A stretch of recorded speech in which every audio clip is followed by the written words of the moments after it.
Olá, boa noite. Eu sou Rosiane Kennedy. A partir de agora você confere com a gente as notícias que circularam hoje nos corredores do poder. Num dia marcado por manifestações no país contra mudanças nas aposentadorias, o presidente Michel Temer ressalta que a reforma é o caminho para evitar o colapso da Previdência. No Rio de Janeiro foi confirmada a primeira morte por febre amarela. E aqui no Congresso Nacional, políticos se anteciparam à derrubada do sigilo da lista do Janot e já fizeram várias manifestações se defendendo na Lava Jato. Você confere os detalhes com a gente agora, aqui na TV Brasil e na Rádio Nacional. Eu começo falando justamente sobre essa repercussão da lista do Procurador-Geral da República, Rodrigo Janot, porque políticos, partidos políticos e até a instituição, o Senado Federal, se manifestaram e se antecipando à derrubada do sigilo da lista do Procurador-Geral da República, que pede a abertura de 83 inquéritos. Entre os que se manifestaram hoje está o presidente da Câmara dos Deputados, Rodrigo Maia, citado na Lava Jato. Maia ressaltou que defende esse avanço nos inquéritos. Vamos acompanhar o que ele disse. A lista do Janot não atrapalha, eu acho que já tinha vazado parte onde eu estava citado, então para mim o inquérito é muito importante, porque vai me dar as condições para que eu esclareça os fatos, né, provando que não há nada contra mim, contra a minha conduta e contra a minha história. E o inquérito vai ser arquivado. A ex-presidente Dilma Rousseff, do Partido dos Trabalhadores, também se manifestou. Divulgou uma nota na qual disse que vai defender a honra dela, mesmo sem saber do que está sendo acusada. No texto, a ex-presidente também diz que desde o início das investigações nunca surgiu prova ou indício de seu envolvimento direto em desvios de recursos públicos ou corrupção. Ela afirmou que as suspeitas contra ela são ilações e reclamou do sigilo nas delações dos executivos da Odebrecht e chamou isso de vazamentos seletivos. Essas foram manifestações feitas hoje, mas ontem, logo após a divulgação que você conferiu aqui com a gente nos corredores do poder, foram vários os políticos que falaram e se defenderam, inclusive, sobre aí possíveis acusações, sobre a possibilidade de o nome deles aparecer nesta lista. A gente lembra, o sigilo ainda está mantido, depende de uma decisão do ministro Edson Fachin, relator da Lava Jato no Supremo Tribunal Federal. O Procurador-Geral da República solicitou a derrubada do sigilo, mas esse caso ainda está em análise. Mariana Jungmann, que estava conosco ontem aqui nos corredores do poder, ela acompanhou ao longo da noite todas essas manifestações que os políticos fizeram. Foi uma série de manifestações mesmo, né, Mariana? Boa noite, o que é que você destaca pra gente? Boa noite, Rosiane. Pois é, curioso que essa lista ainda nem é de conhecimento público, mas várias pessoas do meio político decidiram aí se antecipar à divulgação desses nomes. Foi o caso, por exemplo, dos ministros Bruno Araújo e Aloysio Nunes Ferreira, que divulgaram notas ontem, citando aí que seus nomes podem estar na lista. Aloysio Nunes disse que já acionou seus advogados para que eles acionem o Supremo Tribunal Federal, para que eles vão ao Supremo Tribunal Federal requerer o acesso a qualquer citação ao nome dele que venha a estar aí nessas delações. Bruno Araújo também disse que pediu sim doações de campanha, que isso era legal e que todas elas foram declaradas, que ele não cometeu nenhuma irregularidade. No Senado, a própria instituição também se manifestou por meio da assessoria de imprensa e divulgou uma nota pública. Uma nota que diz que o Senado recebe com absoluta serenidade e confiança na Justiça o envio ao Supremo Tribunal Federal dos pedidos de investigação relacionados a alguns de seus integrantes. A nota diz ainda que pedidos de investigação não convertem investigados em réus e nem são sentenças proferidas e conclui aí defendendo o amplo direito de defesa. Hoje, Rosiane, foi a vez do senador Renan Calheiros, que foi presidente do Senado, deputado até o ano passado e agora é líder do PMDB, se manifestar. Ele que ontem evitou um pouco falar com a imprensa, hoje foi questionado sobre isso e disse que sempre defendeu que as investigações aconteçam, que os inquéritos servem para apurar a verdade e que ele não está com medo, não. Ele acabou de falar, inclusive, né, Mariana, com a gente aqui da imprensa e insistiu numa frase que ele vem dizendo desde o começo, que ninguém mais do que ele tem interesse de que essas investigações avancem e que tudo seja esclarecido. Então, ao longo dos próximos dias ainda vai haver muito rescaldo sobre essa lista do Procurador-Geral da República, que a gente lembra, pediu a abertura de 83 inquéritos e pediu também 7 arquivamentos. A gente continua falando sobre Lava Jato porque ocorreram outras decisões em relação a essa investigação. Hoje, quem tem os detalhes para a gente é Marcelo Brandão, diretamente da redação da Agência Brasil. Noticiário que está em destaque aí na Agência Brasil, inclusive, né, Marcelo? Boa noite. Boa noite, Rosiane. Boa noite a todos que nos acompanham na TV Brasil e na Rádio Nacional. Bom, a senadora Gleisi Hoffmann incluiu a ex-presidente Dilma Rousseff e a ex-presidente executiva da Petrobras, Graça Foster, como suas testemunhas de defesa na ação da Lava Jato, em que é ré no Supremo Tribunal Federal. A senadora e seu marido, o ex-ministro Paulo Bernardo, se tornaram réus no STF em setembro do ano passado. Eles foram acusados pelo Ministério Público Federal de terem recebido R$1 milhão para a campanha da senadora em 2010. A inclusão das testemunhas depende de autorização do ministro Edson Fachin. Fachin é relator da Lava Jato no Supremo. E falando do ministro Edson Fachin, ele negou hoje um pedido de liminar feito pelo ex-diretor da área internacional da Petrobras, Jorge Luiz Zelada, para que ele fosse libertado de imediato. Este é mais um de uma série de pedidos de liberdade feitos por Zelada, que não firmou acordo de delação premiada com a Justiça. A defesa de Zelada critica o uso prolongado da prisão preventiva, que considera ilegal. Em um despacho curto, Fachin disse não ver ilegalidade flagrante que justificasse a soltura imediata do ex-diretor. Zelada está preso preventivamente desde julho de 2015, em Curitiba, por ordem do juiz Sérgio Moro. Em fevereiro do ano seguinte, o ex-diretor da estatal foi condenado em primeira instância a 12 anos e 2 meses de prisão por corrupção passiva e lavagem de dinheiro, acusado de receber $31 milhões em propina. Rosiane. Obrigada, Marcelo Brandão. Falando sobre a senadora Gleisi Hoffmann, a senadora que é líder do Partido dos Trabalhadores no Senado Federal. Ainda em relação a essa questão de Lava Jato, lista do Janot, existe uma mobilização intensa da base governista aqui no Congresso Nacional para tentar evitar que esse noticiário todo aí, essa divulgação da lista, evitar que isso atrapalhe na pauta de votações aqui na Câmara dos Deputados e também no Senado Federal. Então, existe um esforço da articulação política do governo no Palácio do Planalto e aqui no Congresso para que isso não atrapalhe de jeito nenhum. E aí a pergunta que fica, Mariana, não atrapalhou até agora?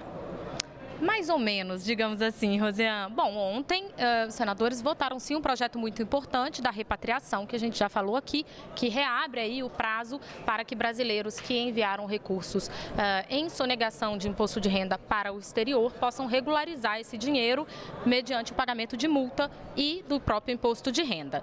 Eles aprovaram esse projeto que é muito importante para os estados, porque ajuda aí a fazer entrar a arrecadação no cofre dos estados que estão em crise e agora a matéria segue para a sanção presidencial.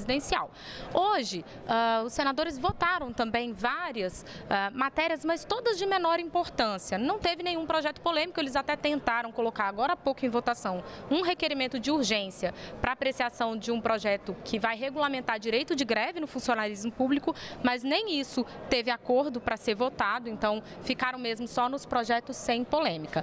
Hoje, mais cedo, o presidente do Senado, Eunício Oliveira, disse que que a questão da lista do Janot e das questões da Lava Jato não vão interferir no funcionamento da casa e a pauta realmente tem estado um pouco mais pobre, vamos dizer assim, Rosiane, porque as comissões do Senado não estavam instaladas, do Senado e da Câmara. Elas foram instaladas essa semana. Havia um problema entre o PMDB e o PSDB, não havia acordo aí sobre a divisão nas presidências de algumas comissões. Esse acordo, eles conseguiram fechar esse acordo e aí agora, esta semana, as comissões foram instaladas. Então, a expectativa é que essas comissões já comecem os trabalhos aprovando projetos de relevância que possam ser levados para o plenário, viu, Rosiane? Olha, Mariana, e hoje o ministro da Fazenda, Henrique Meirelles, ele também voltou a ressaltar isso, de que a pauta econômica do governo não vai ser atrapalhada, não vai sofrer aí um impacto de ser atrapalhada por causa dessa questão da lista do Janot, não. Vamos ouvir o que disse o ministro da Fazenda, Henrique Meirelles. Nós acreditamos que a reforma deve ser votada no Congresso na medida em que os parlamentares estão empenhados em mostrar que uma agenda de reforma continua a ser cumprida e que os trabalhos legislativos prosseguem normalmente. Nós não temos visto nenhum sinal no Congresso de interrupção dos trabalhos legislativos em função de quaisquer problemas individuais, independente do número de pessoas. E uma das pautas prioritárias aí é justamente a reforma da Previdência. Hoje foi um dia marcado no país por protestos contrários aí a mudanças nas aposentadorias.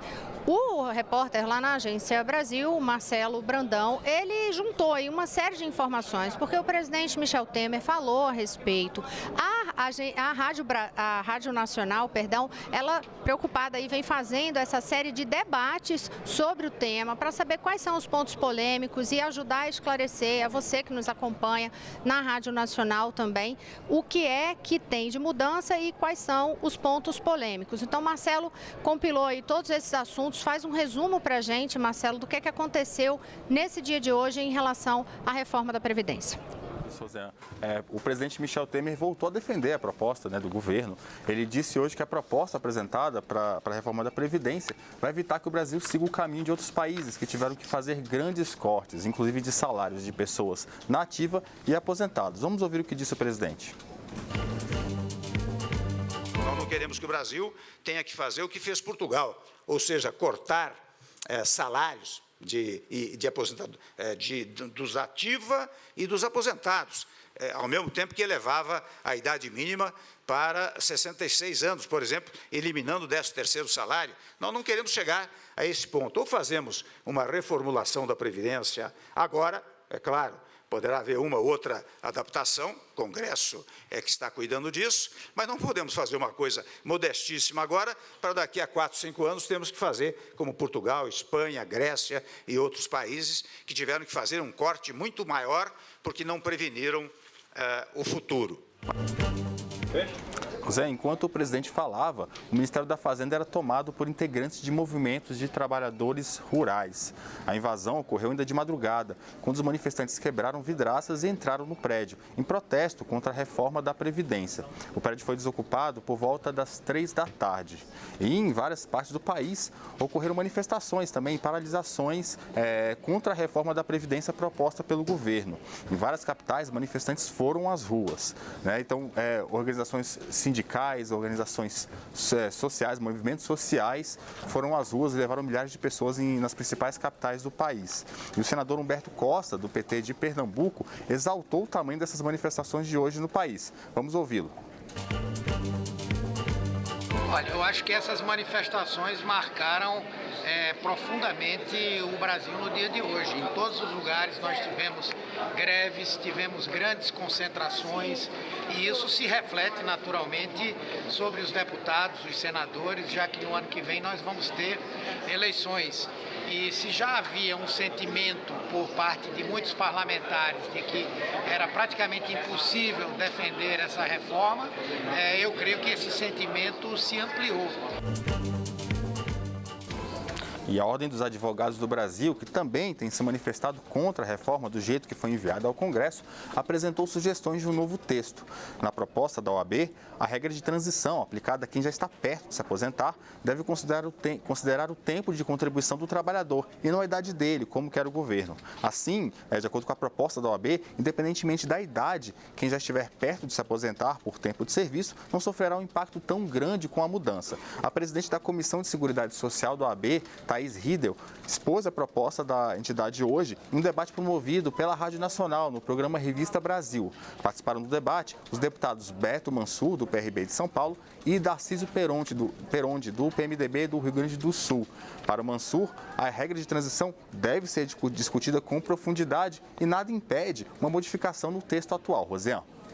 Obrigada, Marcelo. E olha, sobre essa manifestação lá no Ministério da Fazenda, infelizmente desandou mais uma vez para atos de vandalismo. Agora há pouco, a assessoria emitiu uma nota aqui fazendo um relato do que houve de estrago no prédio público do Ministério da Fazenda e diz que preliminarmente os servidores da área de patrimônio do Ministério relataram várias paredes foram pichadas, divisórias, portas de madeira e de vidro foram quebradas. Alguns equipamentos jogados no chão e na entrada do edifício, a porta principal teve os vidros quebrados e parte da grade, arrancada. Na nota, eles ressaltam também que em nenhum momento os manifestantes apresentaram pauta de reivindicações ou pediram audiência com qualquer autoridade. Por volta das 5:20 da noite, já agora, a Polícia Federal deu início a uma perícia no prédio e o prédio vai ser liberado amanhã pela manhã. Posteriormente, o Ministério vai apresentar um relatório preciso dos danos e buscar o ressarcimento dos prejuízos aos cofres públicos. No próximo bloco, a gente vai falar sobre outra reforma importante para ser tocada agora, a reforma política, e quem vai contar para a gente é Jéssica Gonçalves, da Rádio Nacional. Daqui a pouquinho, a gente volta já.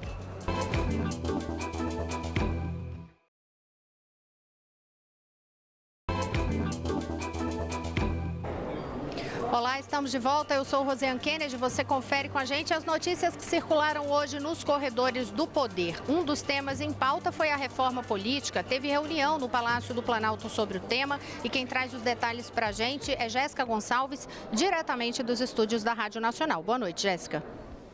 Boa noite, Rosiane. Isso mesmo, a reforma política foi tema de reunião entre os presidentes da República, Michel Temer, da Câmara, Rodrigo Maia, do Senado, Eunício Oliveira, e do Tribunal Superior Eleitoral, Gilmar Mendes, que saiu do encontro dizendo ser urgente a mudança do sistema político atual. Como a reportagem da Rádio Nacional apurou, para Gilmar Mendes, um dos pontos principais é a questão do financiamento de campanha e do sistema de voto, que, segundo ele, deve ser em lista fechada. Vamos ouvir o que ele disse. Esse debate não se pode fazer dissociado da reforma político-eleitoral, especialmente do sistema eleitoral. Não adianta nada falar-se de criar um sistema público, por exemplo, de financiamento, com o sistema que hoje nós temos de lista aberta. Essa é talvez uma das questões mais graves que temos, que permitiu essa proliferação enorme de partidos, dificuldades de financiamento e todas as distorções do modelo. O voto em lista fechada funciona assim. Os partidos organizam uma lista. O eleitor vai votar nessa lista e não diretamente no candidato, como é hoje. Dependendo do número de votos que a legenda tiver, é que ela terá, então, o direito de eleger os seus políticos. Os primeiros colocados têm mais chance de entrar do que os últimos da lista, por exemplo. Para o presidente da Câmara, Rodrigo Maia, essa é a melhor forma de aliar financiamento público de campanha com o tipo de voto. Rosiane. Obrigada, Jéssica Gonçalves. Agora a gente vai mudar a pauta de política para saber o que aconteceu nos corredores do poder na área de saúde. E olha, uma notícia muito ruim, confirmada a primeira morte por febre amarela no Rio de Janeiro. Quem tem os detalhes para a gente é Maurício de Almeida. Boa noite. Boa noite, Rosiane. Infelizmente, realmente é uma notícia triste. Esse primeiro caso de morte de febre amarela aqui no Rio de Janeiro foi confirmado hoje pela Secretaria Estadual de Saúde. A vítima é o pedreiro Wátila Santos, de 38 anos. Ele morava em Casimiro de Abreu, uma cidade que fica na Baixada Litorânea aqui do Rio de Janeiro. Para quem não conhece muito bem o Rio de Janeiro, essa cidade fica entre a região dos Lagos e a região serrana de Nova Friburgo, na beira da estrada que liga o Rio de Janeiro ao Espírito Santo. O pedreiro Wátila entrou no hospital no último sábado com sintomas da febre amarela e pouco depois acabou morrendo vítima dessa doença que foi confirmada hoje. O outro caso suspeito nessa mesma região de Casimiro de Abreu foi confirmado de febre amarela. A Secretaria Estadual de Saúde não quis identificar o nome da pessoa que está com febre amarela, nem divulgou nenhuma informação sobre o estado de saúde dessa outra vítima da doença da febre amarela, se ela continua ou não internada. O que se sabe que tanto o pedreiro que morreu quanto essa outra pessoa contaminada pela febre amarela não saíram do Rio de Janeiro. Ou seja, as duas pessoas foram contaminadas aqui no estado. Já está confirmado, foram 2 casos de contaminação no Rio de Janeiro. Essa região de Casimiro de Abreu é uma região com muita mata, tem inclusive uma reserva florestal, onde é o habitat natural do mico-leão-dourado. Uma região ali do mico-leão-dourado com diversos macacos que podem acabar tendo ajudado a fazer essa transmissão da febre amarela. Outros 36 casos suspeitos na mesma região ao redor de Casimiro de Abreu também estão sendo investigados para saber se essas pessoas também contraíram a doença, a febre amarela ou não. Por causa desses 2 casos confirmados, incluindo uma morte no Rio de Janeiro, a Secretaria Estadual de Saúde resolveu antecipar a vacinação para toda a região onde foi registrado esse caso. A vacinação vai ser acelerada em 24 municípios. E amanhã mesmo, o Ministério da Saúde já confirmou que vai enviar 1 milhão de doses da vacina contra a febre amarela aqui para o Rio de Janeiro. Rosiane. Obrigada, Maurício de Almeida. E olha, em relação à saúde também, quem tem informações é Marcelo Brandão, diretamente da redação da Agência Brasil. O governo quer tornar obrigatória nas escolas a caderneta de vacinação dos estudantes. A medida, anunciada hoje, faz parte da colaboração entre os Ministérios da Saúde e da Educação. A ideia é que o documento seja exigido na hora de fazer a matrícula nas escolas. Caso o estudante não tenha caderneta, o responsável será orientado a obtê-la. As escolas deverão orientar sobre a importância da vacinação para as famílias. Os 2 ministérios também anunciaram hoje a vacinação contra o HPV e a meningite C nas escolas este ano. Serão distribuídas 10 milhões e meio de doses contra o HPV para vacinar mais de 8 milhões de meninas e meninos. Já o público-alvo da vacina contra a meningite C é formado por pouco mais de 7 milhões de adolescentes de 12 e 13 anos. Vamos mudar agora um pouco de assunto, vamos falar agora de Supremo Tribunal Federal, de aborto, porque a ministra Rosa Weber, do Supremo Tribunal Federal, foi sorteada como relatora da ação que busca a descriminalização do aborto em qualquer situação até a 12ª semana de gestação, que corresponde a aproximadamente 3 meses. A ação foi protocolada este mês pelo PSOL e pelo Instituto Anis, uma ONG de defesa dos direitos das mulheres. Em novembro do ano passado, Rosa Weber já tinha se manifestado sobre a questão. Em um julgamento na primeira turma da Corte, ela se mostrou favorável à descriminalização do aborto para qualquer caso nos 3 primeiros meses de gestação. Atualmente, no Brasil, o aborto é permitido somente nos casos de má formação cerebral do feto, de gravidez decorrente de estupro e quando a gestação representa um risco para a vida da mulher. Rosiane. Obrigada, Marcelo Brandão. A gente lembra que os detalhes você pode conferir no site agenciabrasil.abc.com.br. Vamos voltar agora ao estúdio da Rádio Nacional para conversar sobre com Jéssica Gonçalves, mas é sobre uma situação que está sendo enfrentada aqui no Distrito Federal, em plena capital do país, falta de água, racionamento, e agora o assunto foi parar lá no Palácio do Planalto em busca aí de uma forma de captação de recursos hídricos para esse enfrentamento dessa seca aqui no Distrito Federal. Jéssica, conta aí esses detalhes para que as pessoas que estão nos acompanhando entendam exatamente o que é que a gente está enfrentando aqui, né, em plena capital do país. Pois é, Rosiane, uma situação complicada, né, para a gente que mora aqui no Distrito Federal, mas o governo federal liberou hoje 55 milhões e 500 mil reais para a construção de um sistema emergencial de captação e tratamento de água no DF. É que a capital federal enfrenta a maior crise hídrica da história. Há cerca de um mês, os moradores aqui de Brasília e regiões administrativas ficam pelo menos um dia por semana sem abastecimento de água em um sistema de rodízio. Com a nova estação anunciada hoje, serão captados 700 litros de água por segundo do Lago Paranoá. De acordo com o ministro da Integração Nacional, Helder Barbalho, por ser um empreendimento emergencial, o GDF, o governo do Distrito Federal, tem a obrigação de concluir a obra em até 6 meses. Confira. O governo do estado tem a obrigatoriedade de executar a obra em até 180 dias. Esta é uma regulamentação do processo de emergência. O governo do estado se compromete já amanhã a publicar o edital de licitação haverá processo de pregão eletrônico para acelerar este ritmo e, claro, nós estaremos acompanhando a execução destes prazos, inclusive por conta da decretação de emergência com que o Distrito Federal hoje se consta. Pois é, Rosiane, não é só a gente que está sentindo, não, viu? Durante a cerimônia realizada lá no Palácio do Planalto para a liberação do recurso, o presidente Michel Temer disse que mora há 30 anos em Brasília e ressaltou que jamais havia lidado com uma crise dessa proporção, viu, Rosiane?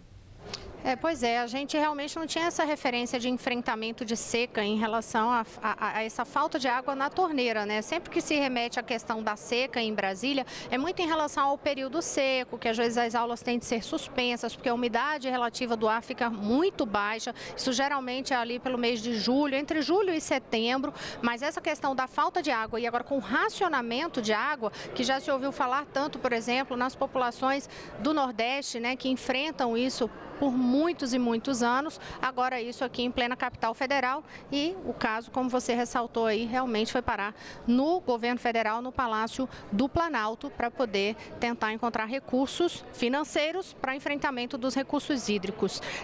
Só uma informação aqui, bem em cima da hora, Mariana Jungmann acabou de receber uma comunicação, informação aqui do presidente da Câmara dos Deputados, Rodrigo Maia. O que ele informou aí para você, Mariana? Ele acabou de ler, Rosiane, em plenário, a prorrogação do prazo para emendas na reforma da Previdência. Esse prazo foi prorrogado para até sexta-feira às 18h30. A reforma já recebeu 152 propostas de modificação aí e o prazo foi prorrogado até sexta-feira.